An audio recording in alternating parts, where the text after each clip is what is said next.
અમદાવાદના ઓઢવ વિસ્તારનો એક વિડીયો સામે આવ્યો છે, જેમાં એક વ્યક્તિ કોઈ ગુનામાં વોન્ટેડ છે અને તેને પોલીસ પકડી ન જાય તે માટે એપાર્ટમેન્ટના 5મા માળની છાજલી પર ચડી ગયો હતો. ત્યાંથી બૂમો પાડતો હતો કે તેને કોઈ પકડવાની કોશિશ કરશે તો હું 5મા માળેથી કૂદી જઈશ. આ સમગ્ર ઘટનાનો વિડીયો લોકોએ પોતાના મોબાઈલમાં કેદ કર્યો હતો. એ બાદ પોલીસ અને ફાયર વિભાગને જાણ થતા તેઓ તાત્કાલિક ઘટના સ્થળે પહોંચ્યા હતા અને 3 કલાકની સમજાવટ બાદ આરોપીને નીચે ઉતાર્યો હતો. એ બાદ પોલીસે આગળની કાર્યવાહી હાથ ધરી છે. અમદાવાદના પૂર્વ વિસ્તારનો એક વિડીયો હાલ ખૂબ વાયરલ થઈ રહ્યો છે. વિડીયોમાં એક વ્યક્તિ એપાર્ટમેન્ટના 5મા માળે આવેલી એક પાડી પર બેસી ગયો છે અને તે વિડીયોમાં નીચે નહીં ઉતરવા માટે જીદ કરી રહ્યો છે.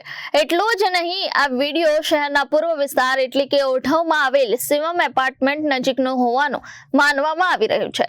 જાણવા મળી રહેલી વિગતો અનુસાર યુવકનું નામ અભિષેક તિવારી છે અને તે કોઈ ગુનામાં વોન્ટેડ છે અને તેને પકડવા માટે પોલીસ ગઈ હતી. તે સમયે તેણે આખું નાટક કર્યું. તેને બચાવવા માટે ફાયર બ્રિગેડની ટીમ પણ ત્યાં પહોંચી હતી. આ અંગે ઓઢવ પોલીસ સ્ટેશનના પોલીસ ઇન્સ્પેક્ટર જીંજુ વાણિયાએ અભિષેક ઉર્ફે સુતર તિવારી કૃષ્ણનગર પોલીસ સ્ટેશનની હદમાં અપહરણના ગુનામાં વોન્ટેડ હતો. તેને પકડવા માટે અમદાવાદ ક્રાઇમ બ્રાન્ચની ટીમ પહોંચી ત્યારે તેણે આ પ્રકારે એપાર્ટમેન્ટ પર ચડી ગયો હતો. 3 કલાક બાદ તેને ફાયર બ્રિગેડની મદદથી નીચે ઉતારી લેવામાં આવ્યો હતો. Bureau report Janadesh news Ahmedabad.